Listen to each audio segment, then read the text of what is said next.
Welcome to Connecting the Dots, a non-traditional legal program with your host and trusted advisor, Elizabeth Miska, your guide through the web of life's dilemmas. Welcome to another edition of Connecting the Dots. I'm your host, Liz Miska. And today I have a new friend, or hopefully a new friend, from Worcester Holistic Health, I believe. Yep. Guest, please introduce yourself. Yep. So I'm Pete Gagliardo with Worcester Holistic Health and Wellness, right on Lincoln Street. And Pete, you and I met at a wellness fair. How appropriate. Right. and I was engaged by your magic right from the get-go because you were engaging. You didn't reach out and touch, but you roped me in with your words and your enthusiasm. So give me some background of how this came to be. Yeah, it's one when I think of my own life, Liz, like back, we're talking early 2000s, right? I look back to my very first apartment, and I had a giant hole in the roof, right, where literal bats would come in, right? My kitchen floor was slanted, so if you put a ball, it would just roll right down.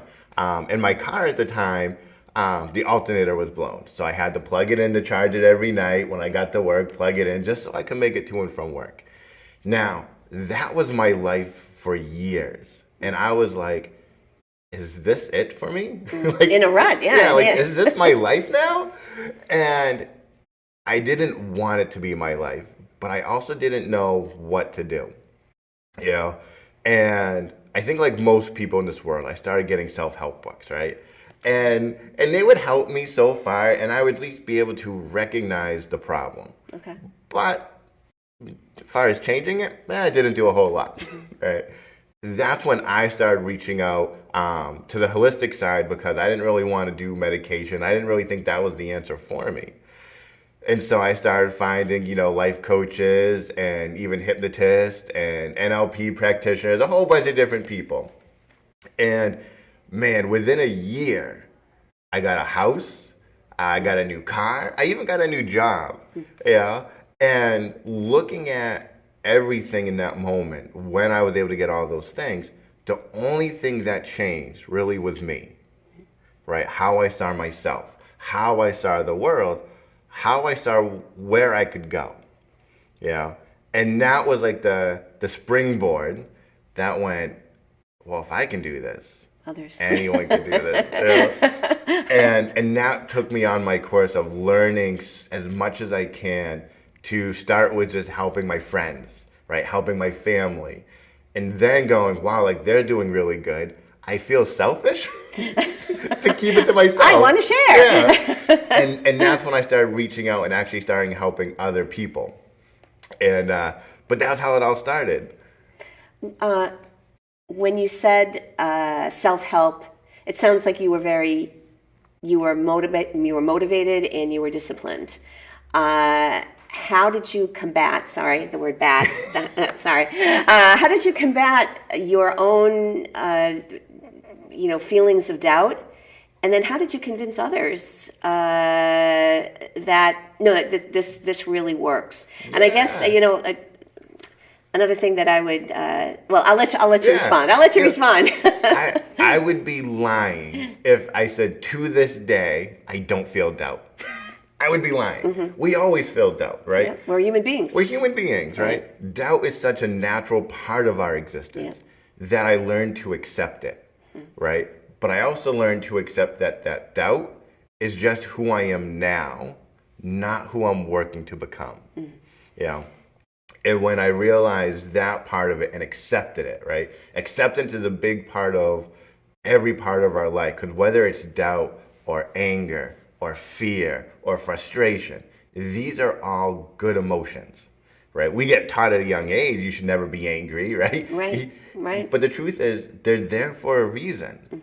And once I learned to accept them, that's what made me go, okay, I can feel the doubt and still move forward, right? I don't have to use the doubt as a reason why I can't do it.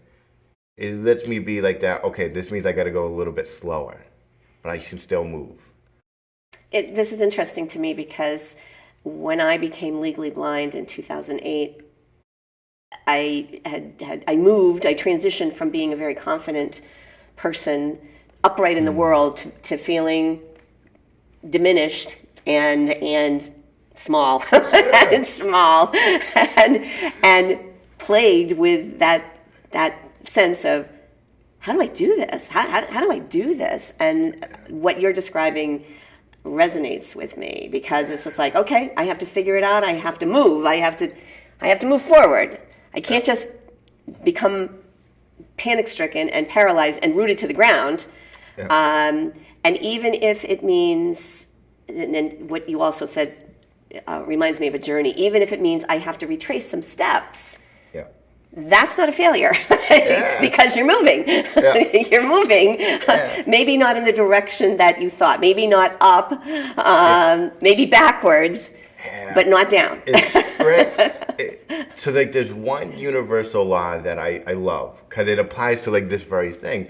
It's the law of ebb and flow, right? Even the ocean goes in and out, right? It has high tides and low tides, right? A mountain has its peaks and valleys. Yeah. In our life, we're going to have those ebbs and flows. Right.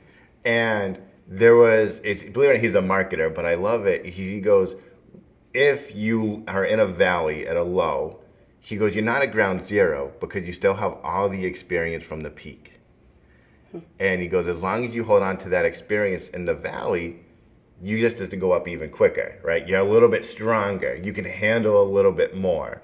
So yes, even though we had to feel like we're going back a little bit, retracing some of our steps, we still have knowledge we didn't have before. You know? I'm just wondering, what kind of things do people come to you for? I guess sampling. Yeah. And again, how do you help people? You've helped yourself. Yep. So So I'll say, since COVID, right, yeah. Anxiety's been huge. Oh, yes. Okay. Right? That was a time where we were filled with fear, right? Rightfully so, but still filled with fear. So anxiety is a big thing. Now, for me, when it comes to the anxiety side, is a little bit different, right? I don't view anxiety as a bad thing, right? Because again, it's there. Let's say we're in Boston, 2 a.m., going down a dark alley. Should we be anxious? I hope so, right? Because it heightens our awareness, right? We're attuned to the sounds going on around us, the shadows, the lights, right? The noises. We're in tune to things around us. That's a good time to feel anxiety. Now, if it's 2 p.m. and you're at work, at your desk, on the computer, doing the same thing you've done every day, well, that's not an appropriate time, right? So it's not about removing the anxiety. It's about removing the inappropriate anxiety, right? That is the big difference for me, because you get a lot of people go, live an anxious-free life, a stress-free life. we need stress. We need anxiity. I know. It's a little idyllic to be, I want to eliminate just being in the world, being in contact with other human beings is stressful. Because we're predictable, but we're unpredictable. Yeah. So having that shift is so crucial to just us living a happy life, right? Because if we go, man, I don't ever want to feel anxiety again, and we feel it, well, that makes us feel like we failed, right? But if we go, well, this is a time where, I should feel anxiety, then we're not failing, right? We don't feel like a failure. We go, this is actually an appropriate time, right? Just like I'd say another one's weight loss. There's times where we should eat, and there's times where we shouldn't eat, right? And so if you go, man, my stomach's growling and I can't eat, well, you're going to feel like a failure if you do eat, but that's also your body saying, hey, it's time to eat, right? And so weight loss is probably one of the other big ones. I go more on a mindful side of weight loss, right? I'm progress over results, right? Because if I think of our weight in general, it fluctuates in a day, right? I think I read somewhere it can go up and down 5 pounds in a day just on its own, right? And so if you reach it at a high point, you go, oh my goodness, what did I do? And you feel bad, right? If you reach it at a low point, you feel pretty good, but let's be honest, we never really get to those moments.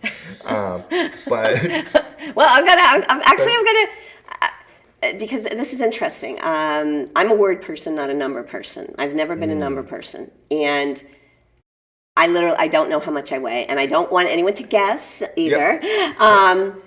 But it's not important to me. I know when it's like, oh, the clothes don't fit.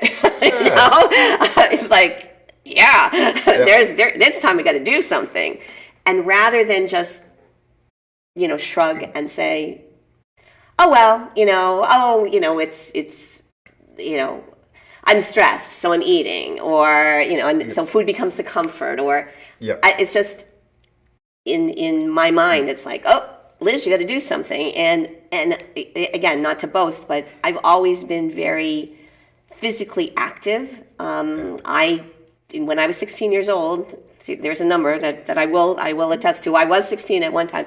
I was like, I have to be active my entire life. I have to figure out a way, whether it's walking, whether it's I used to dance, whether it's dancing, whether it's hiking. I have to, whether it's exercising, I have to be physically active. And I just made myself a promise that you've got to do it. Now, am I religious about it? No, I try to do it. I do try to do it because as I've aged, the excuses become much more like, oh, I don't feel like it. Oh, I'm too busy. Oh, I'm tired. But then when you get an injury, and I've broken bones, and then you can't do it, and then your body, at least my body, is like, excuse me, hello, and I can feel it in my body. So, but I guess, and I'm going to throw it back to you, I guess I'm very conscious of and very aware of my surroundings and what my body is saying to me. There were points in my life where I wasn't aware of that. And it almost sounds like that's your mindfulness. That is the key, right? Because, let's say it is stress eating, right? If you can recognize you're stressed and you're not hungry, we can find a different, what you want to call it, coping right. mechanism, whether it is a walk, whether it is a few deep breaths, or whether it's, I'm going to put on some funny cat videos on YouTube. Or music. Or music, right? Anything that can get the same result without the food will help tremendously, right? But when we're hungry, we should always eat, right? And our body, when you listen to it, like you said, it gives us the real signals going, I'm actually hungry. I need food. I need protein and carbs and fats and water. And it tells us when we need stuff when we're tuned in, right? And that's the big part for me. You got to tune into those moments to go, okay, what do I want to use to fuel my car, right? Just like with the cars we drive, you wouldn't put diesel in a gasoline car. Mm-hmm. You also wouldn't put more gasoline in after the tank's full. Right, because then it's just spilling on the ground, and it could do a lot more damage. Right. But that's what we do to our bodies. Whether it's our thoughts, whether it's food, whether it's feelings, right? That's what we do to our body. It's saying I'm full, and we're like, well, just a little bit more. Right. Oh, right. Yeah, I'll just have one more. Yeah. And maybe in the moment it might feel good. Yeah. But then after, you're kind of like, why did I do that? Yes. And that includes any bad habit. Right? When we get the little coping skills we have, in the moment we go, okay, I feel better. And then it's I shouldn't have done that. Right. And then you resolve not to do it, and then the situation happens again. Happens again, and then you do the exact thing. Yeah. You're also reminding me, a couple years ago, pre-COVID, I took a behavior modification course through UMass. And primarily, it was people who were coping with they had had a heart attack and again had been sedentary. So they were resolving, or their physician had suggested, you should start walking, or and there were two gentlemen who had lost their spouses. So a relationship. And again, it was somewhat hysterical, but I digress. Anyway, I mean, it was hysterical because they didn't have any idea. They had traditional marriages, and they were men, and they were the breadwinner, and they didn't know anything about shopping for a mattress. This one guy's like, why do I have to, why do I need I need to change the sheets? Okay. Anyway,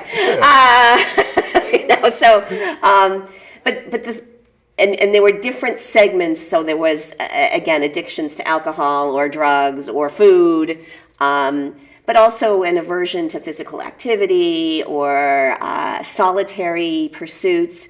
And when you were talking about COVID as well, for someone like me, who is now as a VIP, a visually impaired person, I'm used to being indoors and venturing outdoors too, but it wasn't as drastic as I know a lot of my sighted friends. They felt cabin fever. They felt like I am being, again, I'm a captive. I'm a prisoner. Because they had never developed the skills that I won't say forced to, but that I developed. Like, Yep. I have inside pursuits and I have outside pursuits, and I can do them in concert with other people, but I can do them on my own. So all of that, I mean, now I'm going to, again, throw it back to you, because I think what I've described, this whole ball of wax is your wellness and holistic practice. It really is, right? Well, like, I'll use COVID, like, from my own personal experience, right? With me and my wife, right? Before COVID, Friday was our date night, right? We'd go out, try new restaurants, right? We would try new and fun things. And then all of a sudden, as if a snap of the finger, it just ended. Yeah. Right? It was snatched from you. It's just taken away, right? And so we had two options, right? We either succumb to the fact that we're not going to be able to do this, and we can dwell upon it. So every Friday come, we can reminisce about the past. And it's like, woe is me. And it's going to make us feel angry and upset and frustrated. But what we ended up doing is we ended up looking up recipes in the books. We bought a new cookbook. So versus going out, we pivoted, we changed to going, let's do something together at home to make a meal, right? Together now. And that was one of those times where through the whole thing, I was still excited for Friday nights. Yeah. Right. What are we going to do? What's the adventure, right? Which one are we going to make tonight, right? And then we would just like randomly open the book and be like, this one, not even know what it is, right? And then we would go to the store, get the stuff, come home and make it. Yeah. You know, but so many people don't do that, right? They get stuck on, well, we used to do this and now we can't. Right. And a big, like, I say golden nugget for like anything we do is, for me, whenever something changes, I like to come up with at least 3 different alternatives that allows me to feel the same way as that old thing we used to do did. Right? And then I do like a little pros and cons list of like, what are some pros to this? What are some cons to this? And then we pick the one that's best suited. Right? So give an example of that. So like we'll use my wife and I, how with COVID, we couldn't go out to dinner anymore, right? That was off the table, right? And how many of us go, well, I can't do that now. And we go, whatever, right? And so what we did, we made a list of, well, we can just, order out, maybe take out Chinese pizza. Pros to that, quick, easy, we don't need to make it. Yeah. Con of it, oof, we're going to get pretty heavy over it. And it costs money. And it costs money. It maybe costs more money. Right. Other one was, you know what, we'll go on Amazon, we'll order a nice healthy cookbook. Right? And then it'll be like cardboard. And so then it was kind of like that. Like, well, some of the food might not taste good. We don't know. We have to go grocery shopping. But on the plus side, we're making it together. Yes. Right? We're staying connected. We're having fun. We're eating healthy, which means we're not getting all that extra weight, extra sodium, all that fun stuff, right? Oh man, what was we had a third option. Where it was just like, I think it was like, we do nothing. Yeah. Right? It's just like a Thursday night, right? Nothing different, and we treat it like every other night. And again, pros were just like stuff of, well, nothing changes. Right. But a big con was, we're not going to be happy. Right. So that one, because that was our con, we're like, strike it right out, and it put us against the other two. So it's, do we order takeout, which again, it was only like pizza, Chinese, right? Not really the healthiest food. And both of us were like, that's nice, but part of going out that we like is us being able to talk to each other, right? And have fun when we're sitting at the table. And it's like that fun just shifted to, well, when we cut up the tomatoes or the onions or the mushrooms, like it just became a different way of communicating and connecting. Absolutely. And so that's when we're like circling that one, like that's what we're gonna do, right? And then the last part is we took action on it, right? We went right on Amazon, and I think we looked at like 20 cookbooks, and based on the cover, we were like, this one. You looked at the pictures. Yeah, You're like, oh, that one, I want to make that, yeah, right? that picture looks good. But like I look back on all those moments, and there's not one where like I regret. Right. Right? I don't miss the Friday night going out. Yeah. I enjoy, even to this day, like we'll do like random going out, but still to this day we're like, I like eating at home. I like cooking and cutting and cleaning. Well, no one likes cleaning, but right. Yeah. But it's part of the process. Right, it's part of the process. You know, and us spending time together, and that is like the big thing we need to do when something changes. Absolutely. You know, is we can't dwell on what we used to do. We go, well, unfortunately, that's over. Now it's time to pivot, to change, to alter. But we need a list, right? Because otherwise, how many people do you know go, was that the best option? Did I make the right choice? But when you have that list and you circle the one that you know now is the best choice, you never have to worry about that. The interesting thing on that, because as a lawyer, people have this preconceived notion that I'm going to furnish the answer. You know, I'm coming to you, I'm seeking your advice, lawyer Liz. Yeah. You're going to provide me the answer. And it's like, no, I provide you in concert with you the options, just like you said. And I'm very clear from the beginning, and I'm wondering if this is how you approach your business. This isn't me, you know, up on high saying, thou shalt do this. You know, this is, you know, I've consulted the oracle, and in this situation, in this legal situation, this is what you do. It's like, here are your options. I can help you with all of these options.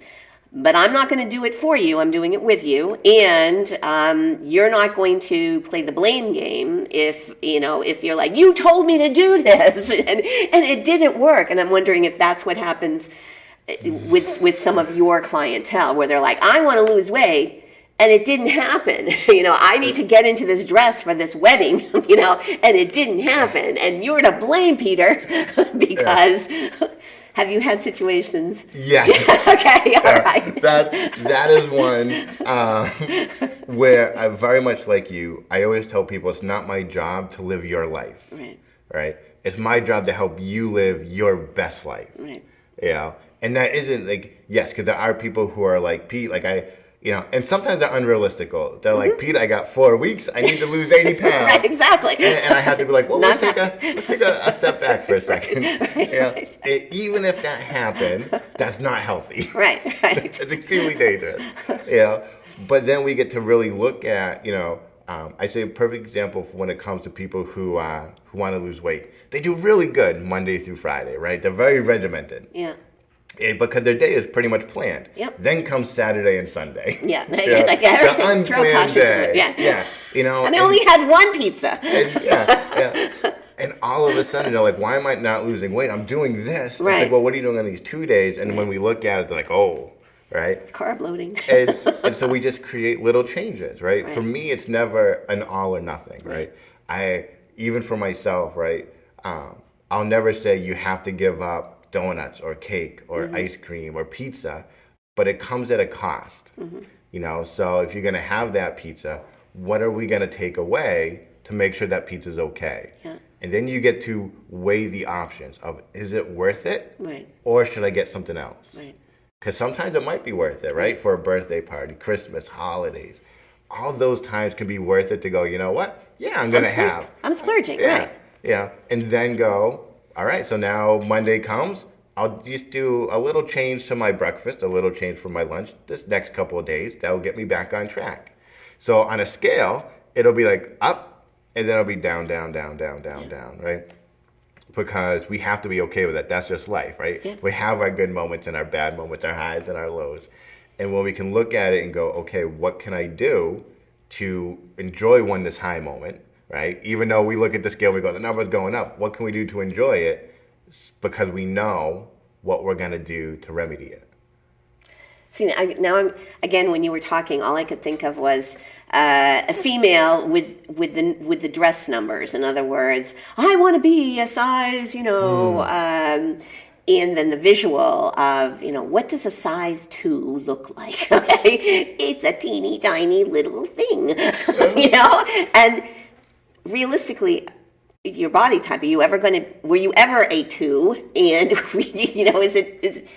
and I think people fixate, because, and you had mentioned marketing before, they fixate because that's what's tossed in their direction. You need to be this, and you had mentioned, that you're married, and my husband and I had done marriage preparation for years, so engaged couples, and we would always indulge in an exercise, like with the male and the female of, talk about somebody in sports or a celebrity that, you just think are the bee's knees. And it was so interesting what people picked, And again, usually the females picked a man, if that was their persuasion, of who was not necessarily good looking, but had certain attributes and certain height, okay? Yeah. But was, but was empathetic. Yep. And the males picked, a babe, basically. So, yep. But again, that's societal. Yeah. Now I've tossed this your way, and we have to wrap up. But can you comment on that, because that was always. It was so predictable, but again, I think we are indoctrinated. Mm-hmm. Again, that girls are sugar and spice and everything nice, and boys are mailman. Really snakes and snails and puppy dog tails. So, and that's hard to dislodge. It is, right, and that's where, like I say, the unconscious change really needs to happen. Is to go, well, is it really that, or is it something else? Because if it is just looks, you can find them, anywhere in, any place, right? But if you want that true connection, is it just looks? Or is it a personality, a humor, a smile, right? What is it? And when you can start to draw those out, it breaks that, like you said, indoctrinated perception of what someone needs to be into what do I really want. Right. Well, wants and needs. I think that you hit that right on the that nail right on the head. Wants and needs. Yeah. What we think, what we're told that we need, or what we should want, and do we really go inside, like you've done, and say, this is what I want, and this is what I need. Yeah. So, in closing, what can you tell us about your business, and how can people get in touch with you? Yep. So my business is located right on Lincoln Street. You can find me at worcesterholistic.com, or you can call me at 774-317-8966. Those are probably the best ways. Okay. Pete, it's been a pleasure. I'm glad I ran into you or bumped into you at the wellness fair. Me too. I look forward to our future conversations. Join me for another edition of Connecting the Dots. Please note that the information provided in this show is not a substitute for consulting with an experienced local attorney and receiving counsel based on the facts and circumstances of a particular transaction.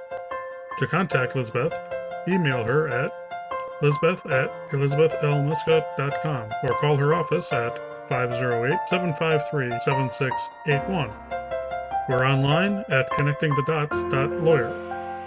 Executive producers, Lizbeth Miska and Jack Peacock. Producers, John Medberry and Bill Hamilton. A production of Elizabeth L. Miska, J.D., LLM, in association with Compliments.